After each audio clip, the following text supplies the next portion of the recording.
여러분 잘 잤어요? 저도 여러분 덕분에 엄청 잘 잤어요. 밤새 떠들더라. 와, 진짜. 아침에 여러분 만나서 반가웠어요. 진짜 밥 잘 먹더라. 여러분 찬양하는 거 너무 멋있어요. 지금 한국의 청년 복음화율은 현재 신천지 하나님의 교대학, 하나님의 교회 2단 다 포함해서 청년 복음화율은 100명 중에 지금 2.8명입니다. 그러니까 순수하게 예수님을 믿고 순수한 복음, 성경을 진리로 받아들이는 청년들은 20대 이상이죠. 이 청년들은 제가 개인적으로 이렇게 청년사회 오래 하면서 캠퍼스 같은 데 돌아다니면서 느낀 거는 현재 한 2%가 안 된다. 그러니까 100명 중에 한 1.8% 정도밖에 안 돼요. 그런데 여러분은 지금 그 안에 들어와 있어요. 굉장히 멋있죠? 따라가요. 난 1.8%. 여러분, 주님께서 여러분을 이 시대에 1.8%로 부르셨어요. 이건 여러분을 향한 하나님의 마음이 평범하지 않고 굉장히 특별하다는 걸 의미해요. 어제부터 우리가 수련회를 시작했고 둘째 날인데 여러분 그 특별한 하나님의 은혜와 그 마음의 뜨거움이 여러분 속에 분명하고 뚜렷하게 새겨질 수 있기를 주님의 축복합니다. 축복합니다. 네. 싫어하는 줄 알았어요. 하나님의 말씀은 마태복음 16장 13절부터 함께 보겠습니다.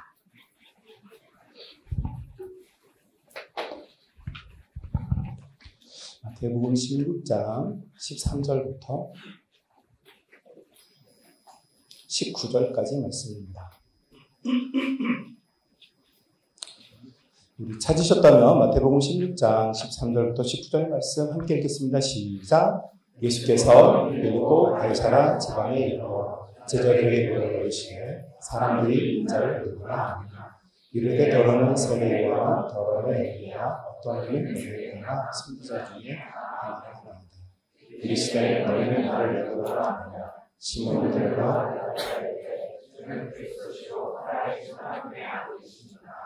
예수께서 대답하여 이르시되 바울라 시몬아 내가 베드로다. 이를 너희에게 알게 하는 우리 아니고 하늘에 계신 나라고 뜻입니다. 또 내가 너희에게 이르노니 너는 베드로다. 내가 이 반석에 교회를 세우리니 음부의 권세가 이기지 못하리라. 내가 천국의 열쇠를 너희에게 주리니 네가 땅에서 무엇인지 내라 하늘에서 것이고 네가 땅에서도 무엇인지 풀라 하늘에서도 풀라 하시고 아멘. 17조 바뀌었는데요? 왜 도망갔어요 17조? 오늘 새로 등극한 여기는 몇 조인가요? 원예빈 자매님은 몇 조? 18조. 정체성이 불분명해요 지금. 우리 예빈이는 아직 잠이 덜 깼어요. 우리 곽은솔 자매는 몇 조? 몇 조인지 몰라. 5조. 유리 자매가 가르쳐줬어요. 친구예요? 좋아요 친구 서로? 마음에 들어? 진짜? 솔직히 말해봐 은솔아. 유리 어떤 애야? 좋은 친구. 그런 친구야. 유리야 은솔이가 네가 좋은 친구래. 사실이야? 뻥치시나 이것들이 있어. 자 오늘 가이사랴 빌립보. 가이사랴는 이제 한국어로 번역될 때는 카이사라고 되어 있지만 이제 여러분이 잘 알고 있는 로마의 황제를 일컫는 시저를 말할 때 케사르를 말합니다. 근데 이 케사르라고 하는 이 시저를 기념하는 도시였던 빌립보. 갈릴리 근방에 있는 이 빌립보는 당시에 예수님께서 괜히 심심해서 물어본 게 아니고 전 유대 지역을 통틀어서 가장 문명과 문화가 발달한 곳이 바로 이 가이사랴 빌립보였어요. 그러니까 예루살렘은 옛적부터 수도였던 건 맞지만 새로운 문명으로 형성된 새로운 도시. 여러분 그래서 분당 밑에 미안해요. 이제 맞추라고 한 말이에요. 천당 밑에 강북이라 이거지 지금. 강북이라 이거지. 보통 사람들이 분당 사람들이 자기 부심을 나타내게 만든 말이 천당 밑에 예. 그러니까 옛날에는 서울이 좀 핫했는지 모르겠지만 지금은 새로운 시대다. 그래서 이런 이야기들을 만들어도 돼요. 그리고 사람들이 웃자고 그 얘기 또 하죠. 당시에도 예루살렘은 아주 옛적부터 유대의 수도였지만 이제 새로운 인프라, 새로운 문명, 새로운 문화가 결집되어서 만들어진 새로운 도시였던 가이사라 빌립보. 황제를 기념해서 만든 새로운 도시였으니까 거기에는 지하철이 있었다 없었다? 없었다. 있었다. 첨단 비행장이 있었다 없었다? 있었다. 그러니까 당시의 문명과 문화로 보면 가이사라 빌립보는 당시에 유대인을 없는 완전히 새로운 곳이었어요. 그리고 그 도시에 산다는 것은 엄청난 부심이 있었어요. 자, 사람들이 그 시대에 가장 문명을 동경하고 공경했던 그 도시에서 예수님께서 제자들에게 묻는 거예요. 얘들아, 사람들이 나를 뭐라고 하든. 뭐라고 했어요? 자, 이름표 빨리 걸어보세요. 그냥 어젯밤에 나한테 당하더니 이름표를 지금 다 감췄어. 그래, 안 그래? 우리 민정 자매는 지금 엄청 감추었지만, 04면, 애기, 우리 애기, 주변이 어떻게 왔다? 옷 이뻤다, 이뻤다. 막내들은 빵 하나씩 더 주고 그래야 되는 거 아닙니까, 목사님? 우리 막내, 예수님이 물었다. 사람들이 뭐래? 잘 모르겠다. 아직 괜찮아. 옆에 데니? 언니? 한탄 언니? 예수님이 누구? 하나님의 아들. 와. 제가 어제 느낀 게, 우리 정말 광천교회 청년 사회 굉장히 진짜 잘하고 있는 것 같아요. 우리 김기도 목사님하고 우리 찬양인도는 또 우리 일부 목사님 누구시더라? 제가 어젯밤에 같이 대화를 했는데, 여러분 진짜 복 받은 거예요. 진심이에요, 진심. 지금 한국 교회에 제가 보기에 목회자들 중에 1.8% 안에 들어가요, 저분들. 진짜 인정. 네. 저기 1.8%, 난 1%.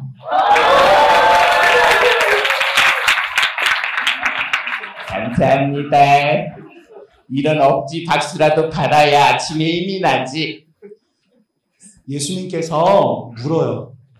얘들아, 사람들이, 당시의 대중들이, 지금 이 시대를 같이 살고 있는 사람들이 나를 뭐라고 판단을 해? 이렇게 물었어요. 자, 여러분, 지금 우리나라의 언론이 예수님과 교회를 뭐라고 부르고 있습니까? 아는 사람 손? 여러분이 다 아는 단어? 우리 서영? 어제도 이자님. 아니, 저 자리였나?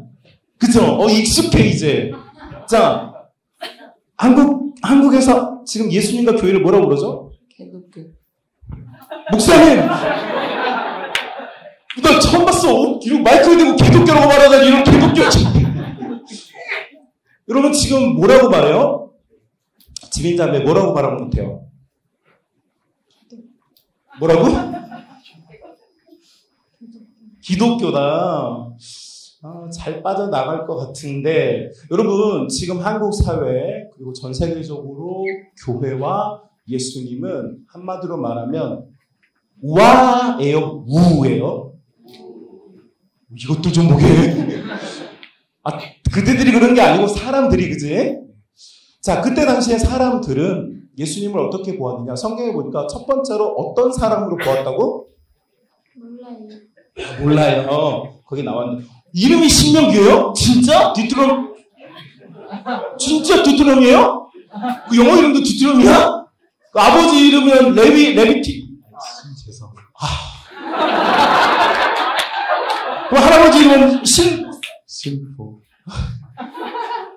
무슨 집안이야? 이름이 신명기야. 와. 근데 이름 진짜 무슨 뜻으로 지으신 거예요? 지금 외할머니가 기독교에서 신명기. 성경책 그 한자도 이야, 신명기 부처 이름은 괜찮은데 명기야 그럼 되게 촌스럽다? 너도 나랑 춘열이랑 이름이 똑같아. 이 춘열 그러면 뭔가 운이 있는데 춘열 그러면 완전 촌스러워. 그래서 나는 항상 말하지, 열이 오빠라고 부르라고. 방금 이거 뭐죠? 사람들이 뭐라고 그래? 라고 예수님께서 물어보니까 사람들 당시의 대중들이 말을 해요. 예수님을 어떻게 평가했느냐면 처음에 평가했던 인물이 엘리야예요. 엘리야는 누구예요? 이름은 들어봤어. 익숙은 해. 신명기 17장, 열왕기상 17장부터 나오는 인물이긴 해.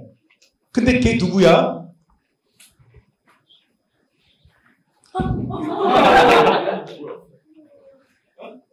엘리야가 누구냐고요?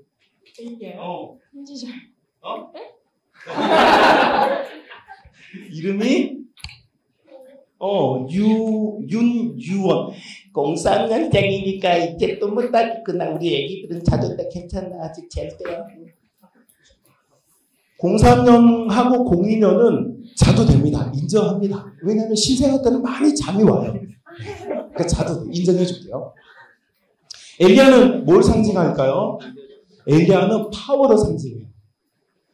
그러니까 예수님을 보니까 예수님은 막 귀신을 내어 쫓아. 더러운 귀신아 물러가라 뿅! 그러니까 귀신이 막 떠나.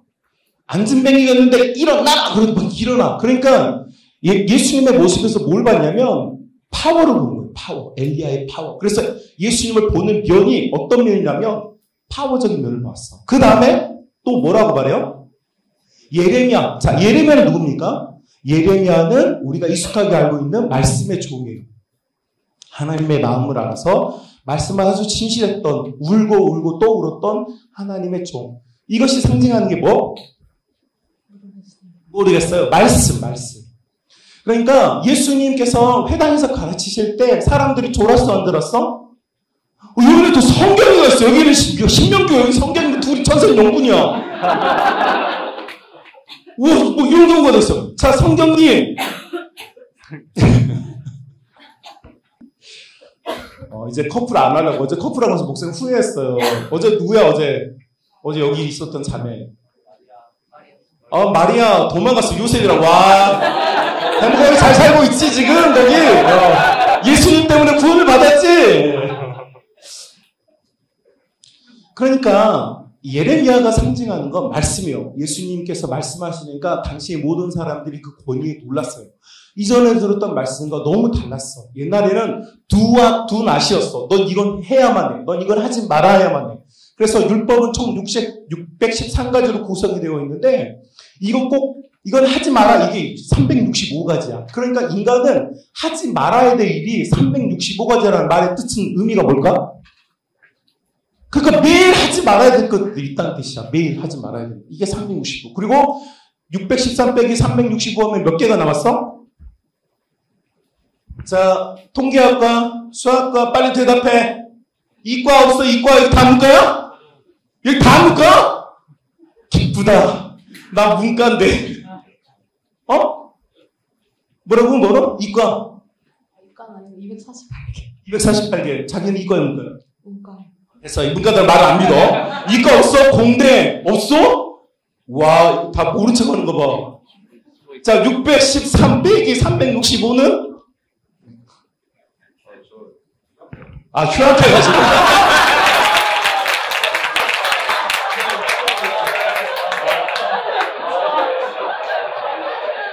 오늘 점심에 닭다리 하나 더 주세요. 진짜. 공대 없어요? 아니, 공대 이과. 내가 어려운 묻는 것도 아니잖아. 무슨.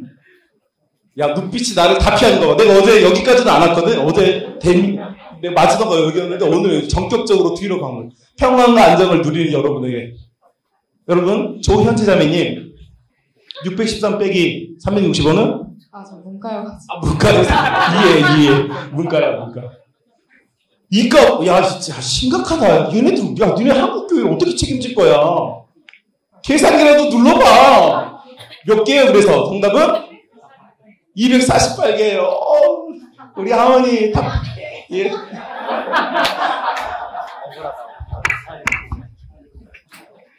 너 굉장히 분노에 차 있다. 나 분노에 차 있는 거 맞다고? 248개. 이건 해라. 그래서 do 248, do not 365 해서 613가지 율법이 율법. 그러니까 그 전에 사람들은, 그 전에 목사님들은 항상 이렇게 말했어. 신명기야, 넌 이걸 이렇게만 해야만 돼. 이건 이렇게 하면 안 돼. 이것이 가르침이었어. 그런데 예수님께서는 넌 이건 해야만 해. 넌 이건 하지 마라. 이런 말씀이 없어요. 여러분 예수님 설교 잘 들어보세요. 첫 번째 하셨던 마태복음 5장 산상강화의 첫 번째 구절. 시작. 네? 앞자리가 9자 없어요? 우리 선현자매 시작. 심령이 가난한 오, 박수!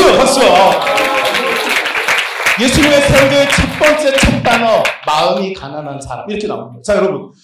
율법에 마음에 대한 이야기가 없어요. 신명기 6장에서 하나님께서 율법을 처음 말씀하실 때 첫 단어가 뭐였냐면, 너는 마음을 다하고 힘을 다하고 뜻을 다하여 주 너의 하나님을 사랑하라. 이렇게 모세의 설교가 시작을 해요. 그러니까 모세는 율법의 가치를 어디에 두냐면, 율법은 우리가 어떤 행동을 하는, 자, 이제 여기 중요한 질문 나옵니다. 눈 다 감아봐. 다 눈 감아봐.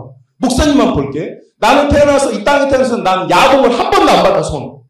나는 한 번도 본 적이 없다. 너는 왜 눈 뜨고 손 드니? 그러지 마, 반칙이야. 우리 서로 약속했잖아. 자, 눈 감아, 다. 나는 태어나서 야동을 본 적이 없다, 손. 좋아, 내려. 2명 뿐이야. 다 눈 떠도 돼. 자, 서로를 봐봐. 음란한 놈들 같은 거. 야, 이제 서로 믿지 마라. 니네 믿지 마. 오빠 말 믿지 마라. 야, 그러면 너희는 야동 봤으니까 니네는 어떤 사람들이야? 좋은 사람이야? 착한 사람이야? 어떤 사람이야? 나이스한 사람 맞나, 예비? 너도 봤잖아. 너 손 안 들었잖아. 너도 봤는데. 들었어? 목사님이 이렇게 들어서 못 봤나 봐. 이거 자신 있게 들었어야지. 이렇게 들으면 내가 안 보이지. 다시 물어볼게요, 그러면. 자, 야동 안 봤다고 우리 서현자매 손을 엄청 들었어. 자, 서현자매. 수영복 사진을 본 적 있어, 없어? 수영복 사진이요? 아니, 이렇게 백화점 같은 데 지나가면 케빈 클라인 매장 가면 남자가 빤스 하는 거 치고 막 이러고 있잖아. 본 적 있어, 없어? 사람이 아니잖아. 그건 뭐야? 물건이잖아. 물건. 야, 배띵. 와, 잘 나간다. 어젯밤부터 여러분은 밤새 연구하고 있어요. 어떻게 하면 저 목사님의 질문을 내가 회피할 수 있는가. 그 능력이 진짜 엄청 늘었어, 지금. 저도 다른 방법을 이제 쓰도록 하겠습니다. 여러분, 야동 보는 사람들. 자, 자매들은 그대로 있고, 형제들만 눈 감아. 자매들 뒤돌아서 잘 봐. 형제들 눈 감으니까, 눈 안 감아. 무서워서 눈을 못 감는 형제들 봐봐. 야, 자매들아 잘 봐. 무서워서 눈을 못 감는 형제들은 이 질문들 안 했는데 이런 뭔가 지금 있어, 지금.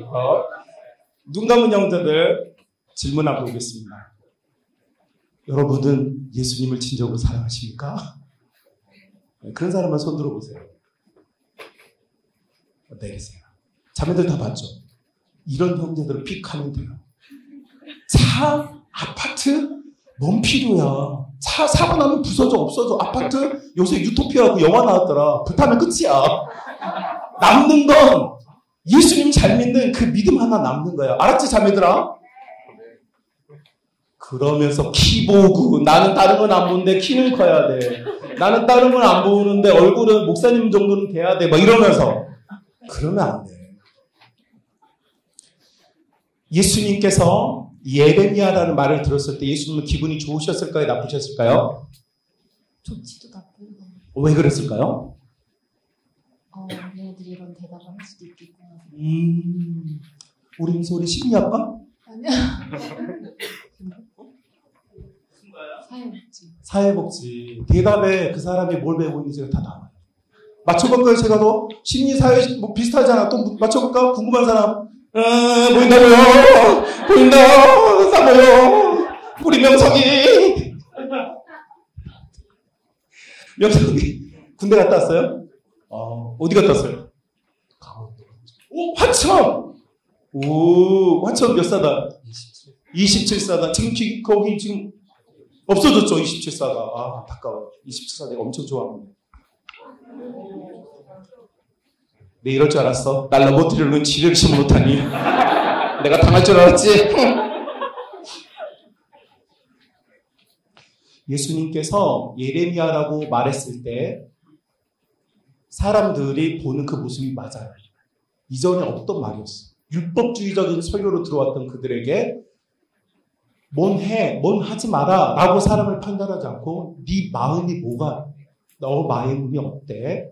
너 마음이 지금 어때? 너 마음이 정말로 하나님과 가까워? 라고 설교를 시작했어요. 여러분 이 말의 의미가 뭔지 알겠죠? 그러니까 예수님께서는 여러분이 주일을 한 번도 안 빠졌다고 좋아하시는 게 아니라 여러분이 사정상 편편 제가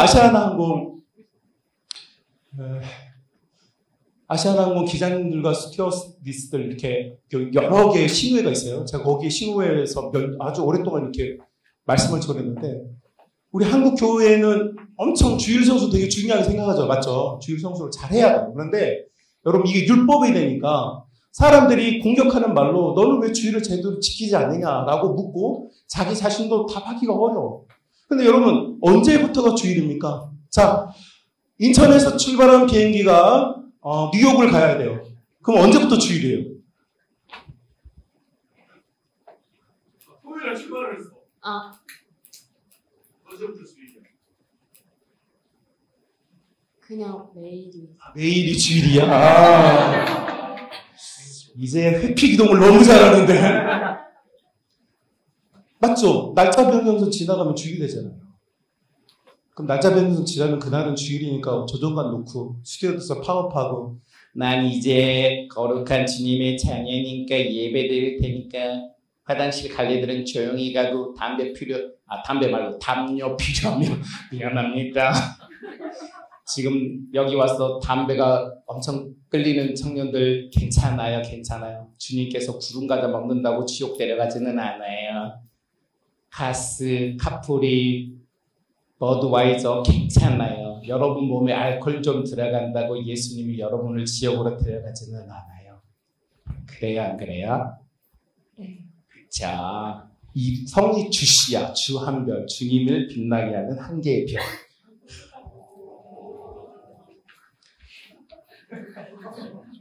그래서 파일럿들이나 스튜어디스들이 엄청난 공격과 내부의 고민과 갈등을 가지고 사는데 여러분 그 마음이 그쵸? 내가 이 세상을 사는 동안에 내게 맡겨진 직업이 있어요. 어쩔 수 없는 뭐 소방공무원이라든지 의료계에 종사하고 있는 의료진들이라든지 긴급한 상황 이번에 코로나19 상황하면서 저희 교회도 의료 계열에 몇 명 있는데 주일 성수가 뭐야? 집에도 못 들어가고 사람들이. 그런 사람들에게 두와 두낫으로 율법으로 당신은 주일을 지키지 않았으니까 나쁜 사람. 어떤 사람은 주일을 잘 지켰으니까 좋은 사람으로 판단한다면 그것이 우리가 생각하는 신율법주의예요. 오늘날 우리 한국교회 안에 젊은이들 안에 이게 너무 많아요. 신율법주의가. 그러니까 지금은 십계명 율법 지키라는 말을 안 하는데 우리 나름대로 내부 안에 윤리와 도덕의 기준이 생겼어요. 세상적이고 세속적인 윤리와 도덕이 하나님의 법을 지키는 것으로 착각하는 성향. 여러분이 교회에 아침에 오는데 지하철을 타고 오는데 여러분 어떤 분이 여러분 앞에 쓰러졌어. 근데 이제 교회 지하철이 몇 호선이더라? 6호선. 6호선 타고 오는데 쓰러졌어. 그럼 여러분 예배 시간이 다 돼가. 우리 김기도 목사님 설교 들어야 되는데 예배 시간이 다 돼가는데 어떤 분이 쓰러졌어. 그러면 나는 예배를 드리러 빨리 예배당에 가야 되나요? 아니면 그 쓰러진 분을 돕기 위해서 나의 지금 이 예배를 포기하고 내가 이분을 도와야 되나요? 와. 자, 나는 도와야 된다. 손 내리고 아니다. 말도 안 된다. 그 어떤 것보다 예배는 소중하다. 하나님과의 약속이다. 김기도 목사님은 둘째고 난 예배가 중요하다. 난 예배를 드려야 된다. 손. 지금 대세를 따르는 거예요. 아니 남들이 그런다고 나도 그러면 안 돼. 그런 생각 가진 우리 있잖아요. 저도 그런 사람 중에 한 사람인데. 여러분이 지금 제가 던진 질문에 함정에 빠졌어요. 어떤 함정인 줄 아세요? 여러분은 착하고 좋은 사람, 우리가 예수님을 믿는 궁극적인 목표가 사람들을 돕는 것이라고 하는 윤리의 함정에 빠진 거예요. 여러분 제가 두 번째 손을 들게 하기 위해서 고의적으로 김기도 목사님의 설교가 아니라 하나님께 예배드리는 게 소중하고 중요한 거라고 분명히 말했는데도 여러분의 정서와 감동은 이미 윤리와 도덕의 함정에 빠지고 선한 사마리아의 심정에 동화되어서 여러분이 이미 답을 놓쳐버린 거예요. 생각할 기회를 못 갖는 거죠. 지금 이것이 신율법주의예요. 여러분의 율법은 두와 두낫이 아니에요. 내 마음의 중심이 어디에 닻을 내리고 고정되어 있어야만 하는 건가에 대한 이 답을 지금 스쳐버린 거죠. 뭐가 옳다 그르다를 지금 말하고 있지 않아요, 여러분. 제가 여러분 이것이 옳은 것이다, 이것이 그른 것이다를 말하는 게 아니라 지금 우리의 정서와 내면과 생각이 뭔가 지금 트위터나 페북에서 막 떠들어대면 그게 맞는 것 같고 거기에 동화가 되어서 그것이 진리인 것처럼 착각에 빠지는 거죠. 여러분 마이클 샌들 교수의 정의란 무엇인가가 왜 이 시대에 히트를 쳤다고 생각합니까? 신명기적 관점에서 알겠습니다. 자, 여기 법학 나 법전공이다. 야, 다 숨기고 있어 이제. 법학 없어요? 손가락 가리켰어. 누구야? 여기 있죠. 이쪽 어느 집에 포탄이 떨어졌어 지금. 법 누굽니까? 웃고 있어. 안민영 형제? 법? 아니야, 그 옆에? 아니야? 여기?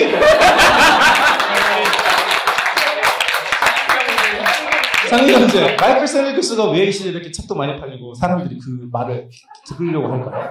개인적으로 말씀드리면 개소리라서. 개소? 개소리. 아, 개소리.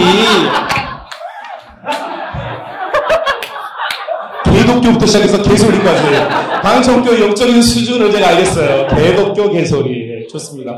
부창 부수. 아주 좋아요.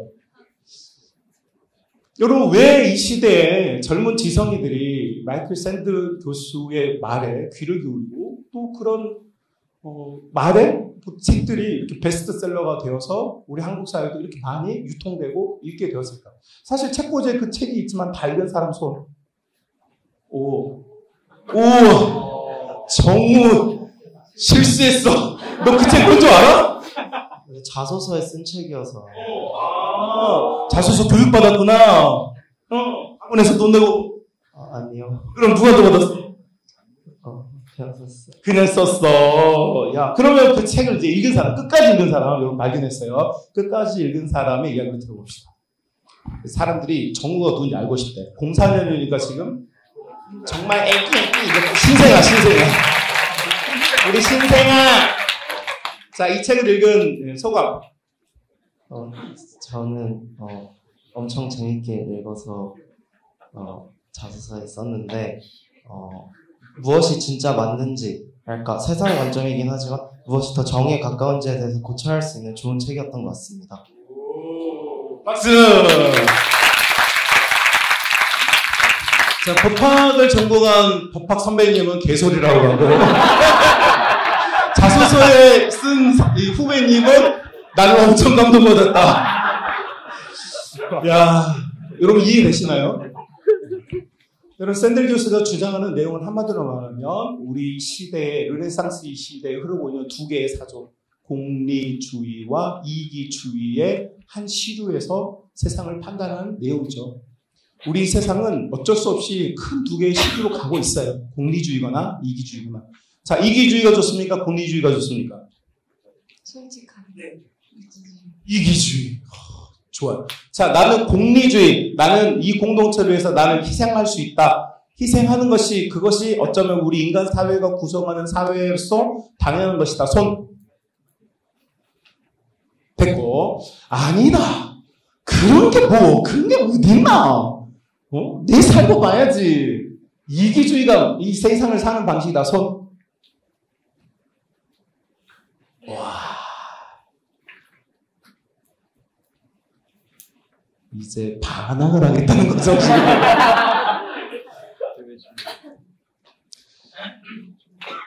여러분, 우리가 어떤 사람의 말이 굉장히 정말로, 그렇구나. 철도 위에선 공사하고 있는 사람 5명을 희생을 해서 기차 안에 타고 있는 수백 명을 살리는 것이 어쩌면 우리가 판단할 수 있는 일이겠다. 그런데 나중에 또 질문하잖아요. 그런데 그곳에 있는 철도에 있는 사람이 한 사람인데 그 사람이 당신의 아들이라면 당신은 그 아들을 살릴 것인가? 기차에 타고 있는 사람을 살릴 것인가? 자, 나는 아들을 살리겠다. 손. 솔직하게 제가 막 때리고 이렇지는 않잖아요. 네. 내리고 아니다. 모두를 위해서 내 아들 정도는 희생해야 된다. 손. 내리고 난 이도저도 모르겠다 지금. 손. 내리고 맞아요. 저는 지금 여러분에게 무슨 이야기를 하고 싶으냐면 여러분이 각양의 다채로운 생각과 다채로운 고민과 다채로운 접근을 하는 것처럼 예수님을 바라보는 사람들의 당시의 관점은 지금 여러분이 만약 여러분의 가정에 엄마가 암이셔. 그러면 여러분은 예수님을 어떤 분으로 바라보겠어요?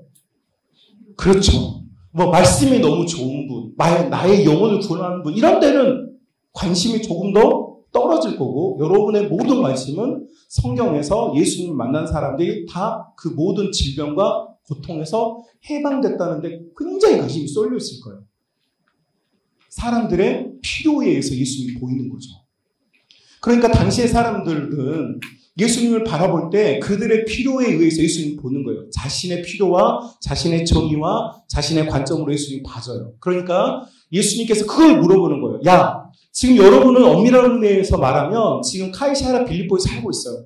대한민국의 최고의 문화와 최고의 경제와 최고의 환경에서 지금 살고 있죠. 지방에 있는 분들이 서울로 자꾸 올라오는 이유를 물어보면 돈을 많이 벌어서가 아니라 문화적인 여유 또 이 서울이라고 하는 도시가 가지고 있는 인프라를 누리고 싶어서 올라와요. 그러니까 한마디로 지금 여러분은 이미 가이사라 빌립보에 살고 있는 거죠. 그런데 이 가이사라 빌립보에 살고 있는 사람들의 예수님의 평가는 그들의 필요에 따라 평가가 돼요. 어떤 사람은 능력, 어떤 사람은 말씀, 또 어떤 사람은 세례요한이라 했어요. 세례요한은 누굽니까? 하나님의 말씀에 순종해서 자신의 생명의 가치를 하나님의 말씀의 권위를 더 상위에 두어서 자신의 이 생명을 자기 자신의 생명이 귀하지 않다는 게 아니라 내 귀한 생명보다 더 권위 있는 하나님의 말씀에 자신의 위치를 포지싱했다는 거. 그래서 세례요한이라는 사람이 상징하는 뭐냐면 그래서 예수님 그런 평가하잖아요. 여자의 몸에서 난 자 중에 세례요한보다 큰 사람이 없다. 그러면 세례요한의 키는 몇 센치? 이걸로 미루어 봤을 때 세례요한의 키는 몇 센치? 몰라요. 세례요한의 키가 중요한 게 아니라 그 사람이 가지고 있는 마음의 포지셔닝, 위치. 그가 지금 자기를 하나님의 권위 아래 완전히 꿇어있기 때문에 예수님께서 이 세상에 존재했던 다윗이나 예레미야나 이사야보다 세례요한이 완전히 하나님 아래서 가장 높은 평가를 받은 사람이라고 말하는 거예요. 여러분, 그러니까 능력을 상징하는 엘리야나 말씀을 상징하는 예레미야나 혹은 자기 자신을 하나님 앞에 완전히 복종시킨 우리에게 있어서 어쩌면 최고의 모범적 선배인 세례요한처럼 예수님이 보일 수 있어요. 이 중에 여러분 제자도에 관심이 많은 사람들은 여러분 마음속에 다른 건 다 필요 없고 나 자신의 인격이나 성향이나 목표가 완전히 십자가 앞에 고정되어 있는 것을 너무너무 원하는 친구들이 있어요. 제가 내수동에서 그런 친구들하고 사느라고 머리털이 많이 빠졌거든요. 다른 데 관심이 없어. 연애도 안 해요. 공부하고 성경 연구하는 거 그거 외에는 관심이 없는 친구들. 그러니까 자기의 영적 위치가 세례요한처럼 완전히 고정되기를 원하는 그런 친구들. 그런데 여러분, 사람들은 자기의 필요에 의해서 교회 공동체 안에서 배우면서 자꾸 자기의 니즈 앞에 예수님을 세팅해 놓는다는 거죠. 자, 이것이 사람들의 평가. 자, 이때 예수님께서 이제 묻습니다. 뼈병. 자, 사람들이 그렇게 말한다고 치자. 그러면 너희, 여기서 말하는 너희는 제자들이죠. 예수님과 함께 먹고 자고 예수님의 모든 걸 지켜봤던 제자에게 묻습니다. 너는 나를 누구라고 하느냐? 살아계신 하나님의 아들이십니다. 살아계신 하나님의 아들. 오답은 아니에요. 자, 눈을 이제 막 피하고 있어요. 좋아요. 괜찮아요. 우리 태아 형제 이름 되게 멋있다. 네. 예수님을 누구라고 부르고 싶습니까? 저의 구원자이십니다. 구원자. 아, 우리 승아. 예수님은 누구? 사랑. 사랑의 하나님. 응애. 우리 하은이? 구원자. 구원자. 어제 배웠다. 여기는 이름표 다 감췄다. 우리 요셉이 마리아 잘 살고 있지? 예수님은 누구? 구원자. 구원자이십니다. 예수님은 누구? 구원자. 어젯밤에 체육복 입고 늦게 들어온 여기 앉았던 형제 있죠?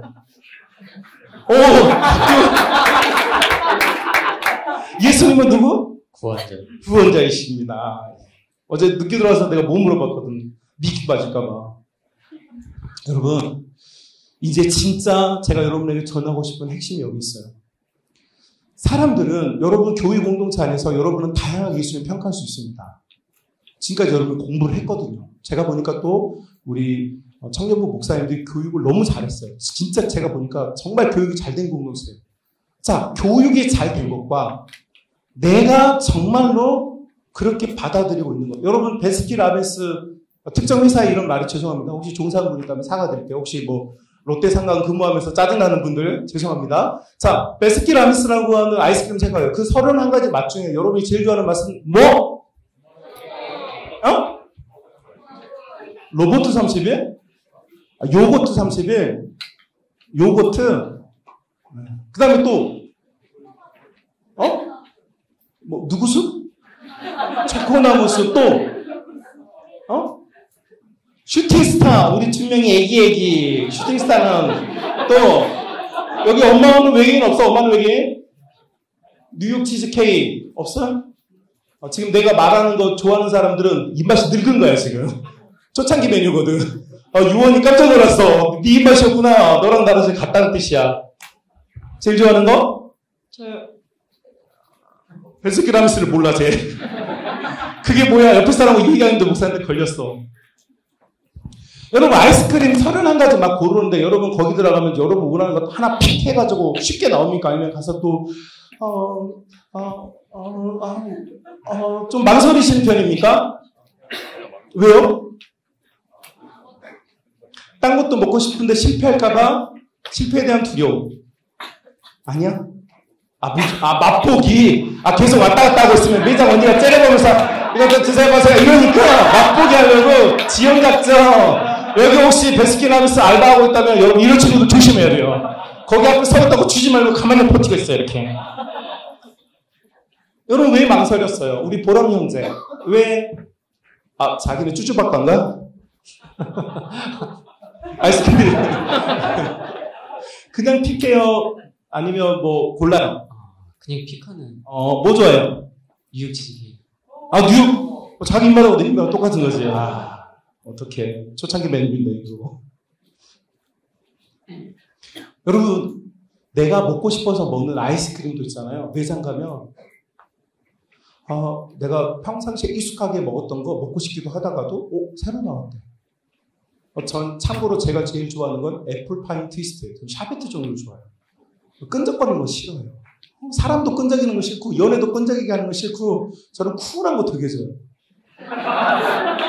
제 별명이 시크 이춘열이라고. 형제들 중에 나는 샤베트 종류 좋아한다서 자매들 이런 형제들 주목해보세요. 이런 형제들이 멋있어요 되게 대체적으로. 그 중에 또 이씨가 있다면 꽉 잡아요. 그것도 전주 이씨라면 여러분 볼 것도 없어요. 있어요? 있어. 근데 형제들이 좋아해. 의미 없어. 형제들이 좋아하는 거 아무 의미 없어. 주변의 자매들이 벌써 메모장에 메모를 해야지. 이씨 그 샤베트 좋아하고 자기들끼리 좋아하죠. 남자끼리 침을 부어요. 참고로 남자들한테 인기 많은 남자는 자매들한테 인기가 없어. 왜 그러게? 왜 그럴까요? 성경에 안 나오는 건 답하지 않아도 돼. 우리는 우리 기호에 맞추는 아이스크림 하나 먹는데도 많은 망설임을 가집니다. 잘 생각해봐요. 우리가 뭔가를 하나, 우리 2,000원짜리, 3,000원짜리 그 아이스크림 하나를 픽할 때도 우리는 정성을 기울여요. 여러분, 제가 이 청년 사역만 20년 넘게 하다가 이제 시골에 있는 교회로 청빙을 받아서 갔어요. 갔더니 진짜 까만 머리를 놓고 이렇게 실버 머리들만 있어요. 거기에 한 몇 년 사역하다가 제자들이 결혼을 시작해. 그래서 이제 서울에서 다 결혼식을 하니까 여러분도 결혼하면 김기도 목사님 불러서 주례하세요. 진짜 재밌어요. 김기도 목사님 주례 되게 잘할 거예요. 그쵸? 네. 자신 있대요. 저도 이제 주례를 하러 갔는데 김포공항에 도착을 했어요. 근데 배가 고파. 밥을 먹어야 되겠어. 둘러봤더니 마땅치가 않아. 그래서 줄 선 데가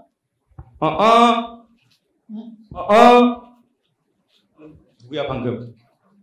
역시 성경적이야. 롯데리아. 특정한 회사를 말하면 안 된다니까. 여기 지금 분명히 맥도날드도 있을 텐데 롯데리아 그러면 안 되지. 롯데리아 매장이 있길래 거기가 갔어요. 근데 서 있는데 아무리 봐도 줄이 안 줄어. 한 10분 서 있다가 나중에는 우라치 위로 올랐어. 그래서 봤더니 여러분 깜짝 놀랐습니다. 여러분. 사람이 주문을 안 받고 컴퓨터가 주문을 받는 거예요. 키오스크라고 들어봤어? 딱 그 앞에 줄이 막 사람 아무렇지도 봤더니 이렇게 봤더니 사람들이 이미 주문하고 다 가서 앉아있어. 나만 줄 서 있는 거야 그 앞에. 줄 서 있는데 매장 직원이 너무 바쁘니까 사람을 아무도 신경을 안 써. 봤더니 저기 가서 주문하래. 내가 기다리다가 저기요 몇 번 하니까 왜요? 주문 좀 받아. 저기 키오스크에 가서. 키오스크가 뭐야? 처음 듣는 단어. 들어본 적 있어? 강유리 자매? 네. 언제부터 들어봤어? 2, 3년 전. 그쵸? 아니 처음 본 게 나왔는데 키오스크 앞에 섰어. 근데 보니까 그림이 그려져 있고 가격이 있는데 내가 먹고 싶은 게 없어. 봤더니 한우 불고기 버거가 첫 번째 있는데 세트 메뉴가 9,800원이야. 사 먹을 수 있어 없어? 너무 비싸. 우리 햄버거가 9,800원이면 가서 한우 고기 먹지. 그래서 내가 제일 좋아하고 제일 맛있게 먹는 게 불고기 버거. 제일 싸잖아. 그치? 불고기 버거를 찾는데 있어 없어? 없어. 키오스크를 아무리 봐도 뚫어지게 보고, 근데 뒤에 사람들이 자꾸 줄 서가지고 자꾸 기웃기웃거려. 왜 안 하냐는 거지? 그래서 한참 서 있다가 망설이다가 어쩔 수 없이 나는 한우 불고기 보고 제일 비싼 9,800원짜리 세트를 눌렀어. 먹으면서도 엄청 억울했어. 내가 왜 2배의 가격을 줘 이렇게 맛없는 걸 먹어야지 하면서 먹었어. 나중에 정말 나중에 알고 보니까 얘네들이 죄송합니다 관계자분들 첫 번째 화면은 제일 비싼 화면 깔아놓고 기본 메뉴는 그 다음 페이지에 있어. 불고기 버거가 그 다음 페이지에 어딘가 숨어 있더라고. 나처럼 키오스크 처음 사용하는 사람들은 비싼 걸 먹을 수밖에 없는 이런 슬픈 전설 같은 이야기가 있었어. 제가 그걸 경험하면서 무슨 생각을 했냐면 지금 교회를 여러분이 다니고 있잖아요. 교회 일원이니까 지금 수련회 와 있고 설교도 듣고 있고 찬양도 하고 있는데 여러분이 지금 선택하고 있는 게 도대체 뭐냐는 거예요. 여러분이 지금 뭘 선택하고 있냐는 거지. 여러분이 선택하는 예배, 여러분이 선택하는 기도, 여러분이 선택하고 있는 여러분의 지금 정말로 원하는데 내가 지금 하고 있는 것을 선택하고 있는지 아니면 그 선택이 지금 누군가에 의해서 강요됐다든지 조작됐다든지 아니면 여론이라든지 아니면 형이라든지 동생이라든지 목사님이라든지 가까운 사람 혹은 뭐 한국교 유명한 목회자들의 설교가 지금 내가 정말로 원하는 답 안에 있느냐는 거죠. 예수님께서 너는 나를 누구로 하냐고 묻는 것은 단순하게 네가 나에 대한 얼마만큼의 정보가 있느냐. 여러분 예수님과 함께 지금 먹고 자고 살고 있어요. 예수님의 화장실에 몇 번 가는지 예수님의 팬티 사이즈는 몇인지 예수님의 옷 사이즈가 몇인지 다 알아. 다 안다고. 그리고 더 중요한 건 예수님에 대한 정보를 가장 많이 가진 사람은 가룟 유다야. 왜? 돈 가진 사람이니까 예수님 옷 사드려야 돼. 양복해드려야 돼. 양발 기호 알아. 속옷 사이즈도 알아. 예수님이 좋아하는 음식 어느 레스토랑 좋아하고 어느 식당 좋아하고 여름이면 무슨 음식 좋아하는지 다 안단 말이야. 왜? 돈 내는 사람이니까. 그런데 예수님에 대한 정보가 가장 많았던 가룟 유다는 예수님을 선택하지 않아. 왜 그랬을까? 정보의 양이 얼마만큼 순도가 높나 그 정보가 얼마나 정확하느냐가 예수님을 나의 예수님으로 영접하고 그분과 함께 가는데 그렇게 영향을 미치지 않는다. 그래서 성경 공부를 많이 한 사람이 예수님을 잘 믿는 게 아니라 예수님을 만난 사람이 예수님을 잘 믿는 거예요. 우리는 통계학적으로 지금 어떤 시대에 살고 있냐면 교회들이 청년들을, 교회 성도들을 제자훈련이나 수많은 훈련으로 뺑뺑이를 돌려요. 왜냐하면 그 중에 하나 얻어버릴 가능성이 있다라고 생각하는 거예요. 확률 게임을 하고 있는 거죠. 아무것도 하지 않는 것보다 뭐라도 하면 그 안에서 뭔가 발견되고 훈련되어지면 예수님을 만날 수 있을 거라는 여러분 그 철저한 확률적인 계산 속에서 지금 이걸 하고 있어요. 이것이 어쩌면 사역이죠. 저는 이것 전체를 부정하는 게 아니에요. 중요한 것은 우리가 이 일을 왜 하려고 하는지에 대한 오리지널 스피릿이 지금 엄청나게 심각한 문제를 겪고 있다는 이게 문제예요. 여러분 교회 왜 다닙니까? 어제 제가 질문했어요. 우리는 어제 요셉과 마리아가 경험했던 자신의 인생에 당신이 누구냐고 물어볼 수 없는 상황. 비로소 예수님의 필요가 생기고 예수님을 느끼고 싶은 간절한 마음이 생기는 상황에 대한 이야기를 했어요. 그런데 그 예수님이 내 인생과 삶의 구원자이시라면, 그분이 나의 구원이시라면, 이 예수님께서 도대체 어떤 분이길래 나를 구원하느냐? 교회 이야기, 창세기부터 요한계시록까지 여러분은 정말로 다양하고 다채로운 정보와 이야기를 알고 있어요. 그런데 도대체 그 안에서 예수님은 누구시길래 나를 구원할 수 있느냐?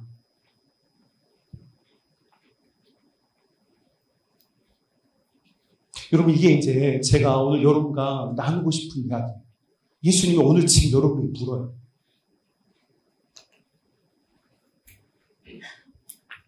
너에게 예수님은 누구니?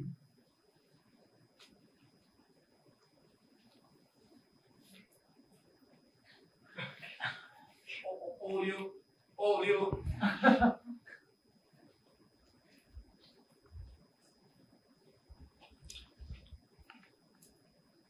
예수님께서 다른 사람들에게, 이 세상 사람들에게, 동아일보 기자에게,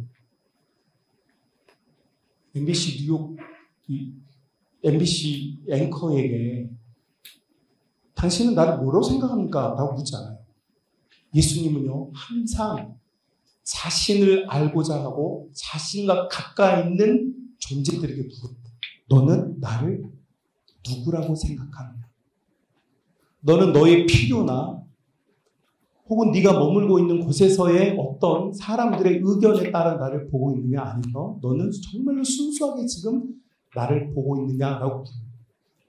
자, 이때 여러분 이제 우리는 한 대표적인 예를 볼 거예요. 이 대표적인 예가 바로 우리가 알고 있는 베드로예요. 저 물 좀 마셔도 돼요? 여러분도 물 좀 마세요.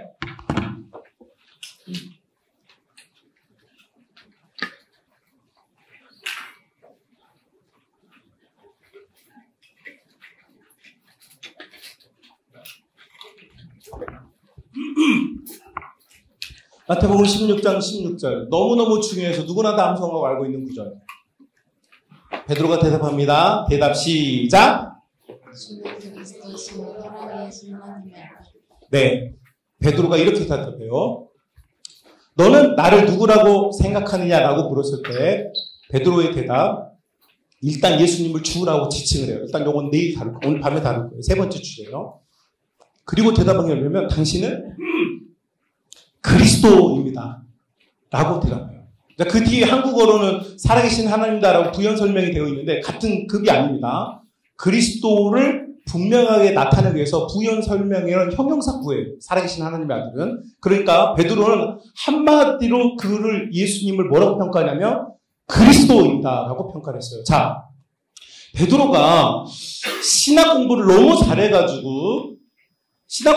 잘해서 그리스도라고 대답했다고 생각하는 사람 손 없죠? 자, 그러면 우리는 정말 진짜 이게 현실적인 얘기를 해볼게요. 베드로가 예수님을 그리스도라고 했어요. 왜 그리스도라고 했을까요? 자, 여기서 질문 나가요. 맞추면 목사님이 개별적으로 치킨 뿌링클 한 마리 카톡으로 보내줄게요. 목사님 누군지 좀 봐주세요. 자, 여러분 성경에서 예수님을 그리스도라고 말한 사람 최초 인물은 누구입니까? 성경 전체에서 창세기부터. 네. 지인 시작. 하나님. 뭐라고? 잘했다요. 아니에요. 아이고. 성경 전체에서 예수님을 그리스도라고 처음으로 말한 사람은 누구입니까? 네, 서영. 베드로. 정답입니다. 번호 알려주세요. 치킨 뭐 하나 보내줄게요. 자, 이게 무슨 의미인 줄 아시겠어요, 여러분? 창세 시대부터 우리 한번 따져봅시다. 성경에 아는 유명한 사람 대봐요. 처음에 창조 이후로부터 아담 일단 패스하고 거기는 주의쳤으니까. 그 다음에 누구? 아브라함, 뭐 노아, 또 요셉, 이삭, 또 다 대봐. 유명한 사람 다 대봐요. 다윗, 야곱, 또 골리앗, 뭐 또 유명한 사람 다 대봐. 에스겔, 에스라, 뭐 니엘리야, 에스더, 욥기, 시편, 잠언 전도 하려고 지금. 여러분 성경을 잘 보면요, 소위 말하는 믿음의 조상이라 불리는 아브라함도 있고, 미쳤다고 산에다가 배 만든 아주 정신이 제정신이 아닌 노아도 있고, 아니 잠자러 들판에서 잠자다가 느닷없이 일어나가지고 개꿈 끼고 나가지고 내가 여기다가 하나님의 집을 짓겠다고 건축을 하겠다고 건축 소원한 사람도 있고, 제정신이 아닌 인간들이 많았어요. 요셉은 얼마나 진짜 이놈 이상한 놈이지. 여러분 여기도 요셉이 있을 거예요. 요셉이 엄청 주위 사람들한테 미움받는데 목사님에게 사랑받는 그런 존재 있죠. 있지, 여기 있지. 우리 교회도 있었거든. 목사님 교회도 사역할 때마다 요셉이들 있어. 특히 언니들은 되게 미워하는 애가 있어. 여자애 중에 목사님 부티타야 막 이렇게 해가지고 엄청 목사님들 사랑받는데, 언니들은 뭐야 이런 친구도 있어. 요셉이들 있어. 이 교회도 있지. 자매들 웃는 거 보니까 없구만. 다 자기가 요셉이라고 생각하고 있어, 얘네들은. 자, 그런데 요셉이들이 있는데 요셉이도 그런 말 한 적이 없어. 보세요. 성경에 나오는 유명한 사람, 다윗 같은 사람 없어. 그런 말 한 적 없어. 그런데 예수님을 그리스도라고 말했어. 여러분, 그리스도라는 말은 헬라어예요, 헬라어. 뭐 우리 별로 관심 없어. 그리스 말이야, 헬라어야. 그런데 이 헬라어로 그리스도라는 이 말은 원래 구약 시대부터 있는 말. 히브리어로는 메시아예요, 메시아. 그러니까 구약에는 메시아라는 단어가 있었는데, 구약 성경 아무리 다 뒤져봐도 메시아라고 예수님을 지칭한 존재가 없어. 그런데 인류 역사상 인류 최초로 아담 이후로부터 인류 중에 예수님을 메시아라고 말하는 유일한 사람이 등장하는 거예요. 자, 그러면 베드로는 자기가 이 말을 한 이 엄청나고 위대한 이 일을, 자기가 이런 위대한 일을 해낼 거라고 하는 이런 상황을 그 사람이 알고 있을까 모르고 있을까? 여러분, 우리가 좀 쾌적하게 예배드리고 어젯밤에 여러분 이렇게 습하고 태풍 오는데도 잘 잘 수 있었던 건 누구 덕분이었어요? 누구 덕분? 윌리엄 캐리어님 때문에. 1903년에 여러분 온도 조절 장치를 아이디어를 내고 1905년 회사를 만들어서 우리가 알고 있는 캐리어라고 하는 회사를, 캐리어라고 하는 에어컨을 발견하신 분이 윌리엄 캐리어예요. 근데 이 윌리엄 캐리어가 지금 우리를 살린 거야. 만약 우리 이거 없이 지금 수련하잖아. 지금 여기 1층에 습하고 그런데 지금 설교 10분만 들어도 여러분 짜증 엄청 날 거야. 목사님 뭐 그러면 짜증나! 막 이러면서. 근데 여러분 지금 쾌적하게 잘고 예배 드릴 수 있는 이유 누구 덕분이라고요? 제가 어디 수련회 가가지고 어떤 지명을 말하면 어떤 교회, 어떤 지역에, 어떤 대학부 수련회 갔는데, 여러분이 이렇게 행복하게 이번 여름에 이렇게 수련을 할 수 있는 건 누구 덕분이라고 그랬더니 하나님! 막 이러더라고요. 하나님. 그래서 땡 틀렸습니다. 그랬더니 막 나를 째려! 이게 하나님 덕분이지! 이게 아니라고! 막 그러니까, 여러분, 우리가 이렇게 시원하게 예배드리는 건 윌리엄 캐리어 덕분입니다. 이렇게 말했더니 저는 믿음 없는 목사님 같으라고 막 이렇게 쳐다보더라고요. 근데 사실 아닙니까? 에어컨 만든 사람 있으니까 우리 이게 시원하지. 여러분, 지금 잘 생각해 보세요. 베드로가 그리스도라, 메시아라고 말을 처음 꺼냈을 때 이 사람이 자기가 세상을 이렇게 뒤집어 놓는 말을 하게 될 줄 알았을까요? 여러분, 베드로가 예수님을 바라볼 때 당신은 전우주적이고 이 세상을 구원할 메시아입니다라고 말했을 가능성 제가 보기에는 없어요. 그러면 베드로는 왜 예수님을 메시아라고 말하느냐? 자, 여러분 잘 생각해 보세요. 베드로는 어디 출신입니까? 신명기? 모르겠어. 야, 성경인데 너 신약 무시하지 마라. 너 구약들이 꼭 신약 무시하더라. 나 여기 신약 없어요? 혹시 샬롬, 행복, 평안, 성령 없습니까? 이름 중에? 이제 피한다 이거지. 신약이 있을 것 같은데. 다 은혜다, 은혜. 다 은혜. 다 은혜. 자, 뭐라고요? 질문 못 들었어요? 개명까지만 들었지, 지금. 지금 시원하게 예배 드린 거 누구 덕분이라고?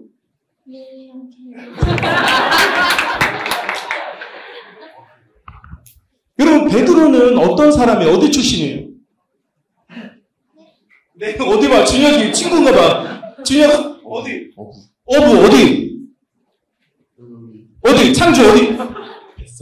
베세다? 목사님, 베세다는 데가 있어요? 이 교회 또 이상한 거 쓰는 거 아니야? 나 김기도 목사님 잘하는 줄 알았는데 막 2단은 3단 아니야? 베세다는 어디야? 자, 가비씨? 어디 출신? 갈릴리, 정답, 박수! 어디라고? 갈릴리. 갈릴리. 설교자가 앞에 있어야 되는데 자꾸 사라지니까 짜증나죠. 갈릴리. 자, 여러분, 성경에서 레위기에 보면 5대 제사가 나와요. 번제, 소제, 속건제, 속죄제, 화목제. 방송부 친구들 미안해요. 제가 너무 왔다 갔다 해서 카메라 짜증나 죽겠죠, 지금. 방송부도 번호 알려주세요. 치킨 보낼 테니까. 한마디. 하나만 알려주세요. 갈릴리. 여러분, 번제, 소제, 속건제, 속죄제, 화목제. 이 5개의 제사 중에 생선을 바치는 제사가 있어요, 없어요? 없어요. 제사법에 나오는 제사는 양이나 염소나 비달기 셋 중에 하나예요. 넷 중에 하나예요. 소까지 포함해서. 거기에 생선 안 들어가요. 생선, 여러분 성경에 나오는 신약시대에 들어오기 전까지 구약 성경의 직업군 중에 어부가 있어요, 없어요? 없어요. 이게 지금 뭘 말하는지 아시겠어요? 전통적인 사회에서 어부, 물고기를 잡는 행위, 이런 모습 있잖아요. 사실 굉장히 언터처블이에요. 그 사회의 주류가 아닌 그냥 생존을 위해서 물고기를 잡는 사람들. 생존을 위해서 물고기를 잡아서 그걸 가지고 먹고 사는 사람들. 한마디로 말하면 그 사회의 주류의 이론이 아니라는 거. 아니, 평민도 되지 못하는 사람들. 그리고 나중에 베드로가 성령 강림 사건을 경험하고 회중들 앞에 설교를 해요. 창세기부터 예수님까지 설교를 딱 하고 나니까 이 설교를 들었던 사람 중 어떤 사람들은 회심과 변화를 일으켜서 영적인 변화를 일으켰고 어떤 사람들은 뭐라고 평가하니까 저가 갈릴리 사람이 아니더냐라는 표현을 해요. 이게 무슨 말이에요? 갈릴리는 한마디로 말하면 항상 소외받고 항상 무시받는 지역의 사람들을 말해요. 여러분은 예루살렘 출신입니까? 갈릴리 출신입니까? 베들레헴이래. 베들레헴 맞죠? 아니야, 예루살렘. 자, 나는 오리지널 서울 출신이다, 난 오리지널 서울 출신이다. 여기 예루살렘 출신. 교만한 것들. 지방에 가면, 여긴 지하철 없는 거 아니야? 이렇게 말하는 인간들. 목포에도 베스킨라빈스가 있다고 그래서 되게 깜짝 놀라워하는 척하는 인간들. 경멸스러워. 진짜. 자, 서울 말고 나는 경기권, 나는 고향이 경기권이다. 안양, 평천, 의정부, 동두천, 경기권, 좋아. 경기권 얘네들은 베들레헴 출신들이야. 예루살렘에서 4km 정도 떨어졌는데 최소한 여기는 먹거리가 있어. 가지고 베들레헴 출신들은 여러분 이 다윗이 베들레헴 감 출신이거든요. 그래서 약간 부심이 있어. 그래도 나는 경기권이다. 우리나라 인구의 반이 서울 경기 살거든. 2,500만 명이 살고 있어. 그러니까 우리나라에서 일단 반은 먹고 들어가. 자, 이때부터 문제야. 이제 경기를 벗어나서 평택부터 시작해서 그 이남, 그리고 서울 의정부를 비롯해서 지금 여기 홍천에 이르기까지 화천, 기마에 이르는 곳에서 오신 분들 손 없어. 여기는 갈릴리 출신이 없는 거야. 여기서 지금 유일하게 갈릴리 출신은 김기도 목사님과 나뿐이야. 니네들은 다 예루살렘 아니면 베들레헴 출신이야. 그래서 우리 갈릴리 출신들이 항상 외롭고 눈물이 많아. 억울한 게 많거든. 당시에 베드로는 사회적으로 굉장히 소외된 지역이었고 성경에도 나오지 않는 직업을 가졌고 성경에도 나오지 않는 음식물을 먹는 사람들. 한마디로 말하면 불가촉 천민, 언터처블들이었어요. 누구라도 무시할 수 있고 무시하는 게 사회적으로 용인이 되던 시대. 베드로는 그러니까 자부심이 있다든지 자신의 인생에서 뭔가 어깨가 펴본 적이 한 번도 없어. 어부의 자녀로 태어나서 어부의 인생을 살면서 그냥 물고기 잡으면 먹고 못 잡으면 굶을 수밖에 없는 그런 존재. 이게 베드로였어요. 그런데 심지어 여러분 풍랑이 있는 밤 예수님께서 이제 강 건너편으로 가서 나를 맞이하라. 예수님 기도하시고 제자들만 배에 태워서 지나가실 때 풍랑이 일었고 그 배에서 다 죽게 생겼어. 한마디로 말하면 그렇지 않아도 언터처블이었던 베드로가 그나마 자기의 삶의 무대였던 갈릴리 너무 잘 알아. 어렸을 때부터 거기서 헤엄치고 물고기 잡았거든. 그런데 그곳에서 자기의 필드에서 무슨 일을 당하느냐? 죽을 위기를 만나. 그런데 그 위기를 극복을 못해. 내가 놀던 것이고 내가 하던 일인데도 못해. 그때 전혀 상관없는 이 갈릴리를 알지 못하는 예수님께서 무리를 걸어오셔서 나의 주 필드라고 내가 잘 아는 거라고 생각했던 그곳에서 예수님은 베드로를 구원하죠. 자, 그러니까 베드로의 눈에는 이제 예수님은 어떤 분이었냐면 정말 지극히 개인적으로 예수님이 뭘로 보이기 시작하냐면 자신의 나의 메시아로 보이기 시작하는 거예요. 자기는 한 번도 인정받고 한 번도 누군가에게 칭찬과 사랑을 받아본 적이 없는데 예수님과 같이 다녀. 그러니까 사람들이 어때요? 예수님이 가시면 막 구름대처럼 사람들이 몰려오고 그런데 예수님 곁에 누가 항상 있어? 베드로가 예수님과 함께 있을 때는 사람들로부터 환호성을 들어. 예수님과 함께 먹고 자기만 해도 사람들로부터 인정을 받아. 그런데 예수님에게서 멀어지면 자기는 아무것도 아니야. 그래서 베드로는 이제 진짜를 깨닫게 됐어. 예수님은 나의 메시아다. 여러분 이건 있잖아요. 그래서 베드로가 단순하게 그냥 우리가 알는 어떤 신학적인 대답 이거 아니에요. 베드로는 정말 지극히 예수님이 진짜 나의 메시아이다. 예수님은 진짜 나의 그리스도이다. 그래서 여러분 그리스도, 메시아라고 하는 이 단어들은 뭐 여러분이 혼동될 수 있지만 의미는 같아요. 구원이라는 뜻이에요. 구원. 그러니까 여러분 우리가 이 주 예수 그리스도라는 이 단어의 세 개를 나열해서 쓰고 있는데 예수라는 말도 구원이라는 뜻이고 메시아라는 말도 구원이라는 뜻이에요. 그리스도라는 말도 구원이라는 뜻이에요. 구원자라는 뜻이에요. 예수님은 구원으로 오셨다면 어떻게 구원을 행하시는가? 그분이 그리스도, 메시아로서 요즘 표현으로 아주 쉬운 표현 사용해 보면 여러분 이해하기 쉬운 단어를 쓰면 이런 거예요. absolute power, 압도적인 힘이라는 거죠. 이전에 내가 살아왔던 인생과는 차원이 다른 힘을 가진 존재. 그래서 아무것도 아니고 언터처블이었던 자신의 인생을 의미 있는 인생으로 끌어올리는 존재가 누구시냐? 그분이 나의 메시아이고 그리스도라는 거죠. 예수님은 압도적인 힘으로 나를 이 세상과 나의 영혼과 이 지옥불과 이 죄에서 나를 건져내고 구원할 수 있는 유일한 분이라고 베드로는 자신의 인생에서 인카운터링 하는 거예요. 인카운터링. 그냥 공부해서 배운 게 아니라 정말로 그렇구나. 아, 내가 정말로 그렇구나. 여러분 제가 재밌는 이야기를 해드릴게요.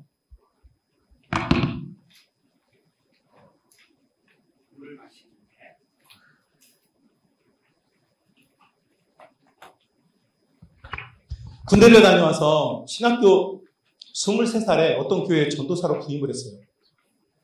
24살 때 중고등부가 수련회를 갔어요. 어느 산에 있는 산장에 있는 뭐 기도원도 아니고 뭐 하여튼 펜션도 아니고 하여튼 뭐 그런 곳인데 그 수련회를 저희는 도착을 했는데 그때부터 겨울에 눈이 오기 시작합니다. 눈이 왔는데 눈이 얼마나 많냐면 그때 거의 1m씩 폭설이 왔어요. 그 강사 목사님이 전화가 왔어. 우리 저기 수련회 장소로. 눈이 너무 많이 와가지고 움직일 수가 없대. 띠로리. 자, 저는 그때 전도사 중부동부 애들 100명 데리고 수련회를 왔어. 강사 목사님 와야 되는데 눈 때문에 못 온대. 그래서 담임 목사님께 전화를 했어. 목사님, 지금 강사 목사님이 눈 때문에 못 온다고 그러는데 어떻게 하면 좋아요? 우리 지인이가 담임 목사님을 대신해서 뭘 어떻게 했으면 좋겠어? 모르겠죠. 우리 좀 짬이 있는 친구, 짬이 좀, 집에 행정국장 누구냐, 행정국장. 행정국장 어딨어요, 행정국장.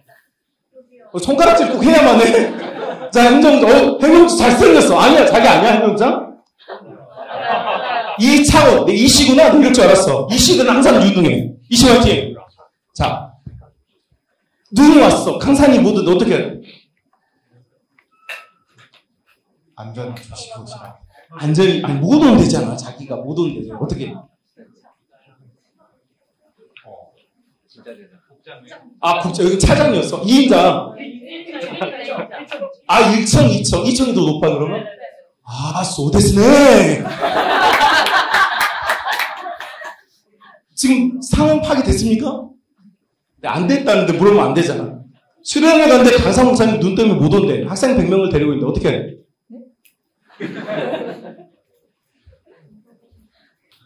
우리 교회 담임 목사님이 하시는 말, 이 전도사님이 수련회 인도하세요. 야! 아니, 나 신학교 2학년 군대 갔다 왔어. 군대 갔다 와서 11월에 교수님한테 인사 갔더니 교수님이, 오, 야, 준현아, 너 잘했다. 야, 너 어디 좀 가봐. 나는 나의 모든 상위 권위자에게 100% 순종하는 편이에요. 한 번도 나는 상위 권위자에게 노라고 대답한 적이 없어요. 그건 우리 김기도 목사님도 나 검증한 사람. 나는 상위 권위자에게 절대 100% 예스야. 인사를 왔는데 가래. 그래서 갔어, 택시 타고. 갔더니 어떤 할아버지 목사님이 앉아 계셔. 그러더니 이름은 뭐냐? 어디서 왔느냐? 뭐 그래, 부모님 뭐 하시냐? 뭐 예수님을 잘 믿느냐? 예. 그래, 좋아. 다음 주부터 출근하세요. 야, 아니 어플리케이션, 아니 어플라이 리포트가 있었던 것도 아니고 그냥 얼굴 보더니 올해 다음 주 출근하래. 그게 뭐였냐면 내 교육전서, 내 인생의 첫 번째 교육전사 취업전설의 승리였어. 그게 11월이야. 근데 2월달에 수련회가 강사 목사님 못 온대. 나보고 지금 90명에서 100명 가까운 선생님들까지 파양하면 100명이 넘는데 그 수련회 인도를 하래. 가능 불가능?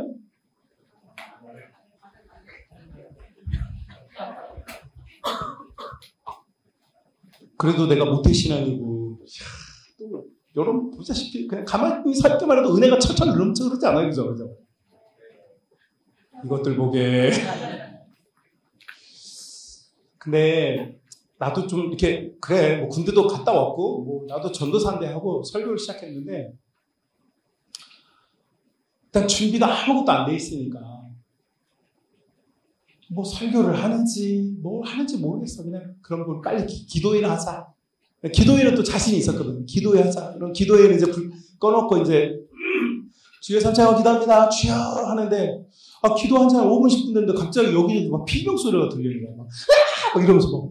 그래서 이게 뭐야, 전도사 때. 이게 뭐야 봤더니 여자 애들이 이게 이제 기도하다가 느낌이 너무 이상해. 딱 눈을 떠보니까 유리가 은소리를 봤는데 귀신이 오고. 그러니까 유리가 비명을 질렸어. 그러니까 이 비명 소리를 어떤 또 저쪽에서 기도하던 여자아이가 눈을 딱 떴는데 자기 옆에 있는 여자아이가 귀신을 오고. 그러니까 여기저기서 비명 소리가 나오는데 그게 뭐냐니까 영적인 현상. 상대방이 다 귀신을 오고. 그러니까 수련회가 갑자기 귀국산장이 된 거야. 여러분 이거 지금 여러분이 그냥 듣고 있으니까 그렇지. 나 그 일을 지금 내가 눈 속에 지금 산 속에 나 혼자 책임져야 되는 내 입장에서는 애들이 막 비명 지르지 막 왜 그래 그러니까 무서워 그래서 막 근데 그게 한두 애가 아니고 뭐 여기저기서 막 그런 거 너무 공포스러워. 그래가지고 안 되겠다고 해서 그냥 제가 주기도문하고 예배를 끝냈어요. 그리고 애들은 숙소에 가라고 그러고 성인을 모았어요. 아유, 큰일 났습니다. 뭐 어떻게 하면 좋을까요? 그랬더니 막 선생님들도 너무 당황스러워. 이거 어떻게 하면 좋지? 그래서 내가 마음속에, 야, 이거를 이겨내려면 우리가 이런 영적인 현상을 제어하려면 영적인 더 큰 능력이 필요하고 기도하라고 하자. 그래서 선생님들을 이끌고 눈이 1m 갔는데 산 중턱에 있는 수양관인데 산 꼭대기까지 올라갔어, 기어서. 여자 선생님, 남자 선생님 다. 뭐 요즘같이 이런 뭐 이렇게 좋은 그런 오리털 그런 이런 옷이 없을 때. 막 기어 올라가서 산꼭대기 갔어. 산꼭대기에서 선생님들 막 손잡고 막 기도하는 거야. 근데 엄청 춥지. 2월인데 엄청 춥지. 바람 불지. 눈 쏟아지지. 장난 아니었어.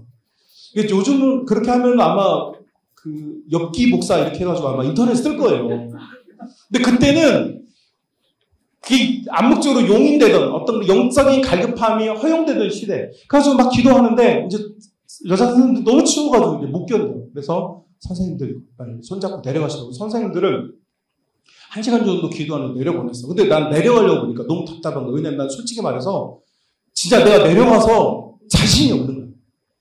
나 솔직히 귀신이 너무 무서워.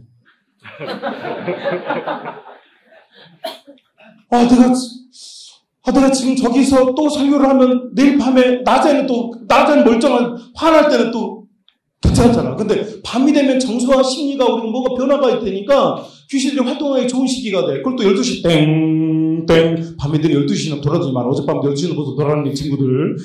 그럼 너무 무서운 거야. 내가 어떡하지 좋지 하다가 그 자리에서 눈이 그렇게 오는데 무릎 꿇고 기도를 시작했어. 눈보다 무서운 게 뭐? 귀신. 그래서 하나님 제발 살려주십시오. 정말 우리 아이들을 보호해 주십시오. 하나님 정말 이렇게 못 살겠습니다. 사실은 엄밀하게 말하면 아이들을 위한 기도였지만 그 아이들을 위한 기도를 파고 들어가면 그 안에는 누구를 위한 기도냐면 결국은 나를 위한 기도예요. 왜? 귀신이 무서우니까.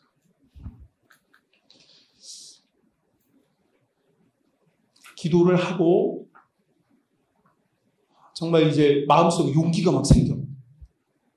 일어나서 우리 애들이 이게 지금 수양관이 저 밑에 산중턱에 보이는데 눈을 막 쏟아지고 바람이 불고. 근데 그 불이 켜져 있는데 여러분 이거는 저의 착각일 수도 있고 제가 만들어낸 환영일 수도 있고 제가 항상 이런 얘기를 컨디션을 다는 이유가 있어요. 어떤 사람들은 이것에 대한 반감이 있기 때문에 제가 컨디션을 다는 거예요. 제가 보기에 하늘에서 불이 내려와서 우리 아이들이 있는 그 머무는 공간을 불이 감싸는 걸 봤어요. 제가 태어나서 처음으로 어떤 영적인 현상을 경험한 거죠.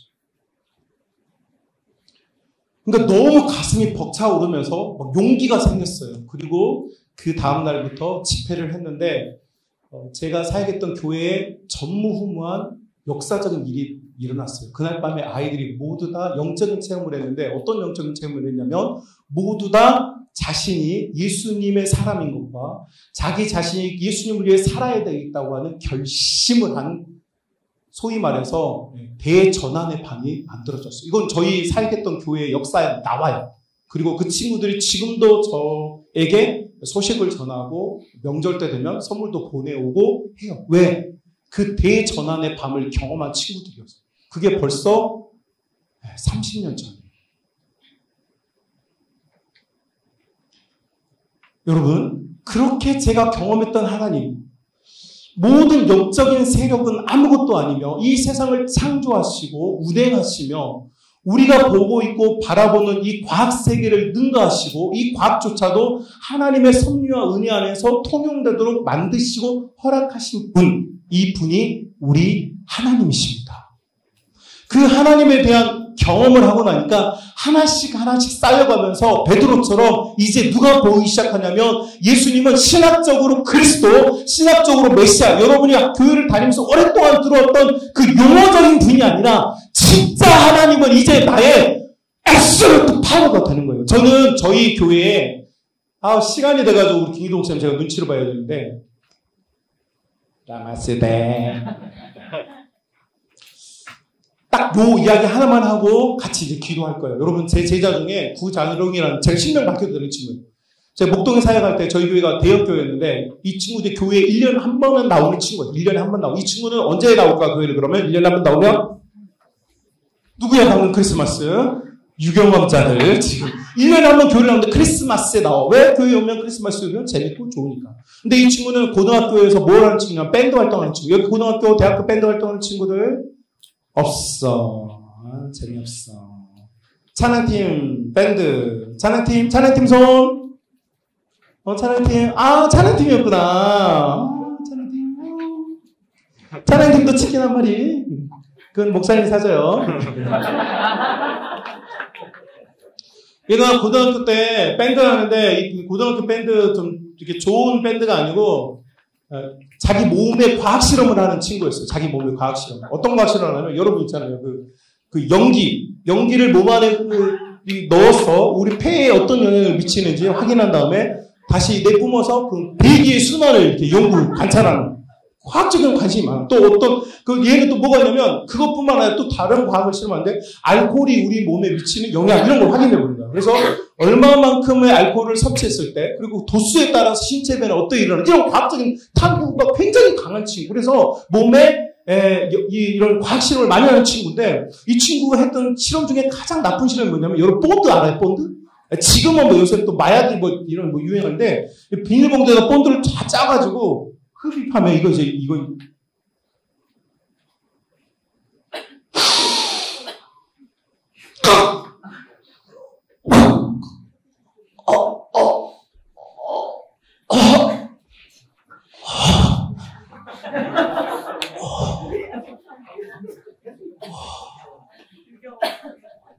이뻐.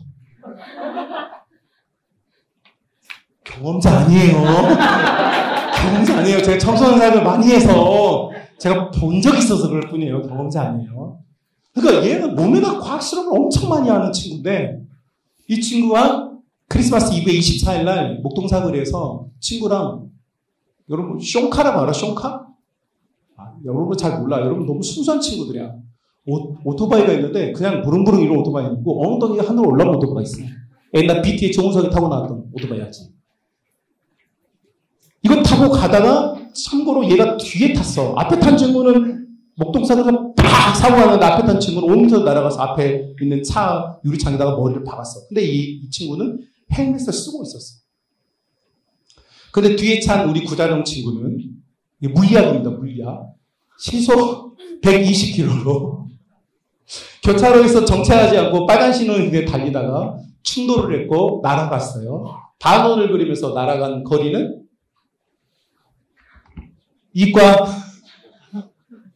이과생들은 뭐 물어보면 항상 말하더라. 목사님 제가 공대에 오늘 계산기를 안 가져가서 계산이 안 돼도 그러던데. 몇 미터? 15m. 진짜 정답이에요, 정답. 오, 박수. 둘 중에 하나입니다. 유경험자거나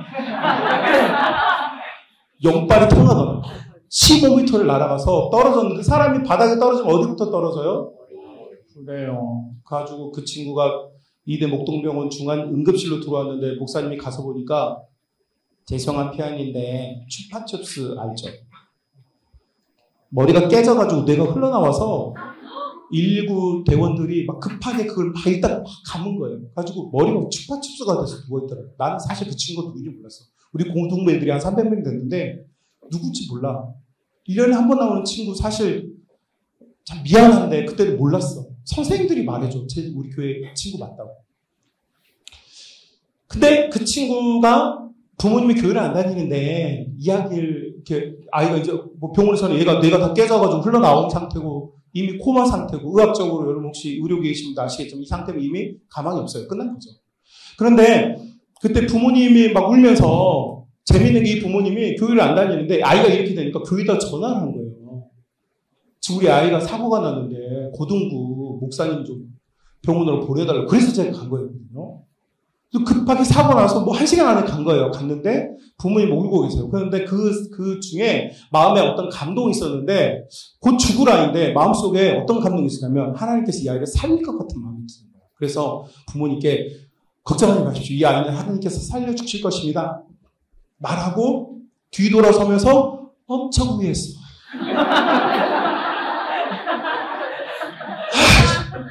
이게 아닌데.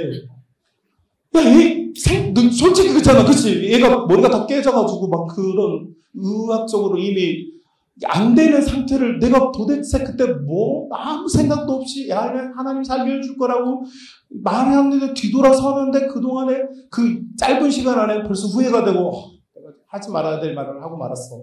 이러면서 오는데 제가 부모님께 내일부터 새벽기도를 하라고 했어요. 근데 정말로 부모님께서 한 번도 나빠지고 생각이 들었어요. 교회를 안 다니는 분들인데. 뭐 때문에 그렇겠어? 아들을 살리고 싶으니까. 그래서 제가 12시가 되면은 중환자실 오픈을 해서 가족들을 만나게 해줍니다. 잠깐 동안. 제가 이제 그 다음 12시에 가는 거예요. 가서 신방을 하는 거예요. 그 중환자실에 막 여러 다양한 환자분들이 다양한 이유로 와 있는데 거기에 뭘 크게 못하니까 귀에다 대고 찬송을 불렀어요. 찬송가 202장 주의 보혈은 능력이 있도다.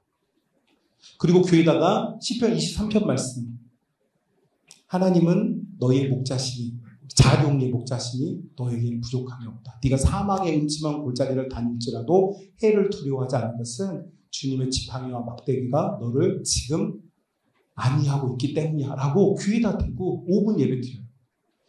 근데 이 아이가 여러분 아시다시피 뭐 작은 여러분 의학 정보를 알잖아요. 우리의 몸이라는 게 열이 난다든지 이런 게 우리가 명령에서 나는 게 아니잖아요.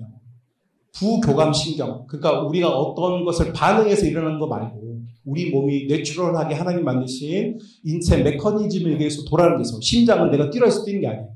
여러분 달리기 하는데 심장이 빨리 뛰죠. 여러분 명령하는 거 아닙니다. 부교감신경이 여러분 뛰고 있으니까 혈액을 빨리 펌핑을 해야 근육이 움직이니까 자동으로 하는 거예요.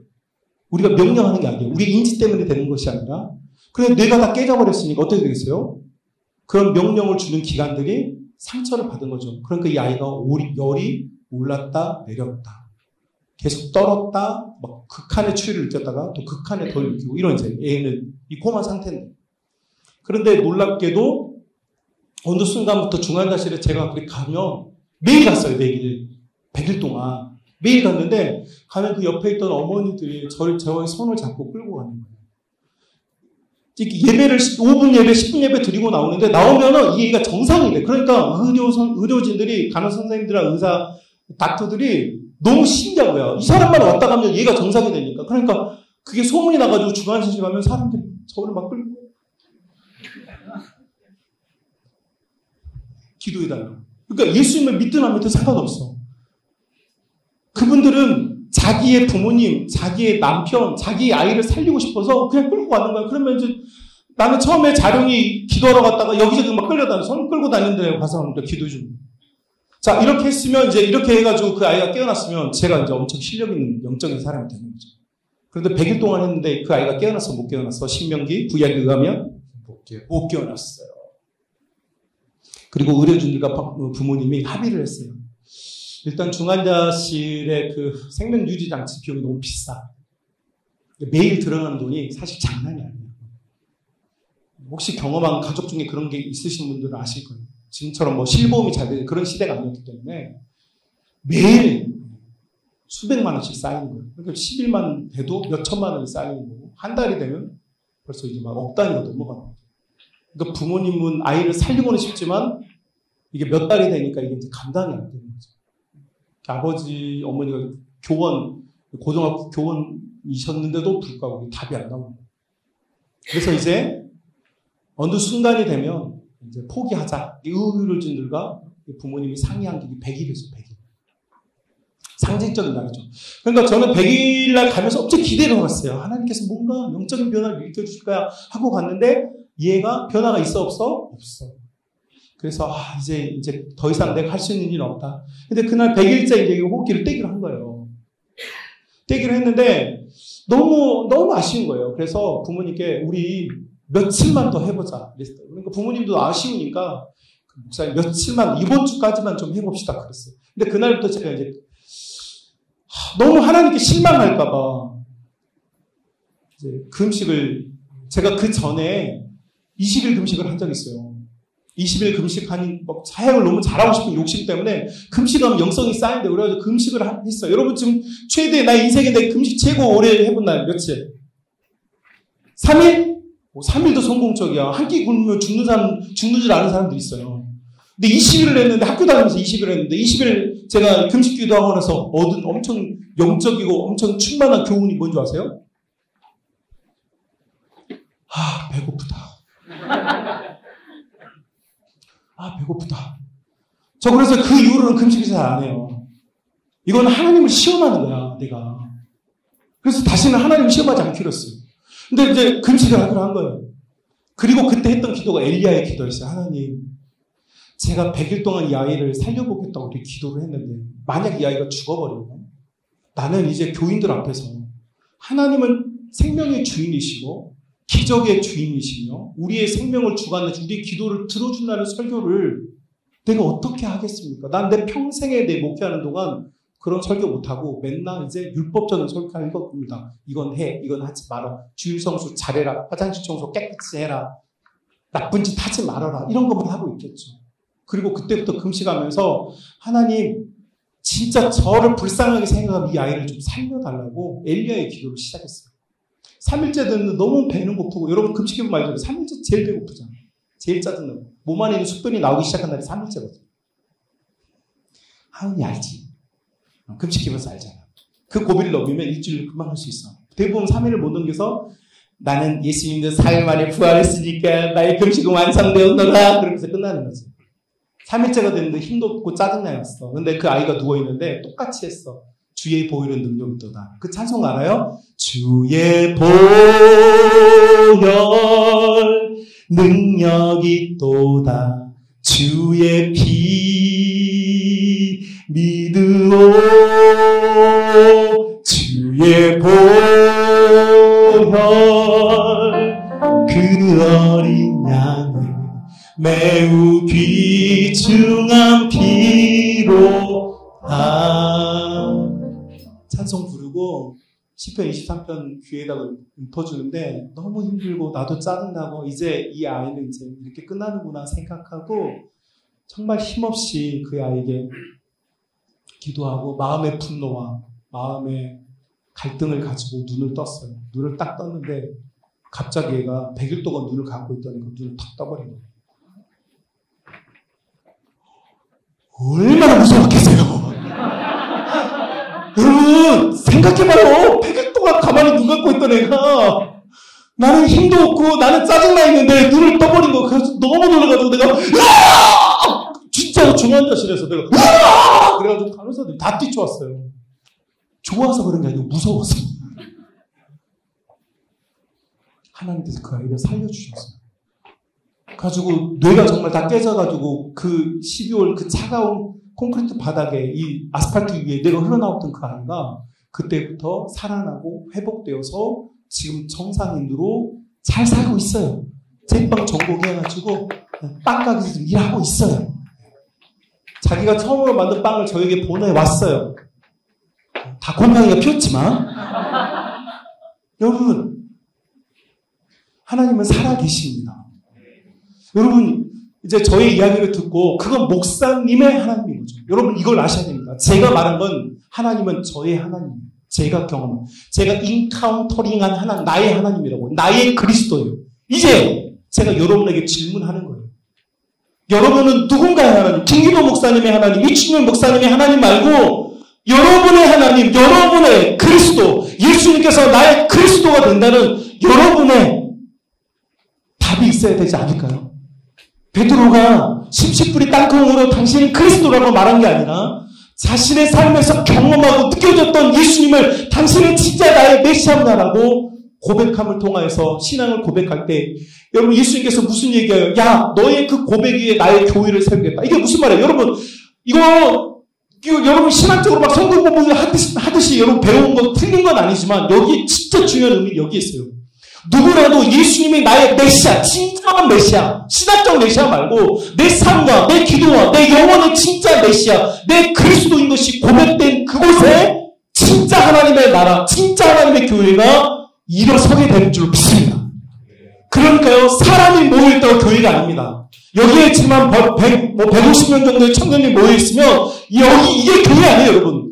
예수님은 나의 메시아라고 진짜 믿고 있고 내 삶이 인카운터될 때 완전히 그분을 나의 구주로 영접하고 내가 받아들인 사람, 체험하는 사람이 여기 한 사람이라도 있다면 여러분 여기서부터 하나님의 교회는 시작되는 것입니다. 여러분이 주의를 잘 지키고 목소리를 모아서 높은 찬양을 하기 때문이 아닙니다. 예수님이 나의 메시아가 되었을 때 비로소 거기가 교회가 시작되는 거예요. 이것은 음부의 권세가 이기지 못합니다. 이 고백은 누구도 깨뜨릴 수 없습니다. 여러분, 예수님을 진짜 만난 사람, 예수님을 진짜 경험한 사람은 목에 칼이 들어오고 몸에 총알이 박혀도 절대 그 고백을 포기하지 않습니다. 우리 믿음의 선배들이, 초대교회 믿음의 선배들이 그 수많은 어려움과 고통과 사자의 박과 십자가 영 앞에서도 두려워 떨지 않았던 이유는 뭐겠습니까? 그 공포가 무섭지 않아서가 아닙니다. 그 어려움이 이겨낼 만한 그런 것이었기 때문이 아닙니다. 그 어떤 것보다 예수님이 나의 그리스도이기 때문에, 예수님이 나의 메시아였기 때문에 이것을 누구도 꺾을 수 없다는 거죠. 사랑하는 우리 광천 청년 여러분, 지금 우리가 오늘 아침에 이제 목사님과 함께 기도할 때 나는 지금 교회를 다니는 사람이 아니라 예수님에 대한 정보를 가진 사람이 아니라 예수님이 정말로 나의 그리스도가 되는, 그분 안에 내가 있을 때, 예수님과 내가 함께 있을 때 나는 진정한 자유와 기쁨을 누린다는 사실을 느끼고 경험하고 체험하고 여러분의 입에서 간증을 만들어내고 여러분의 영이 기뻐하면서 예수님을 즐거워하는 이 영적인 변화들, 이 영적인 힘들이 여러분 안에 나타날 수 있기를 주님의 이름으로 축복합니다.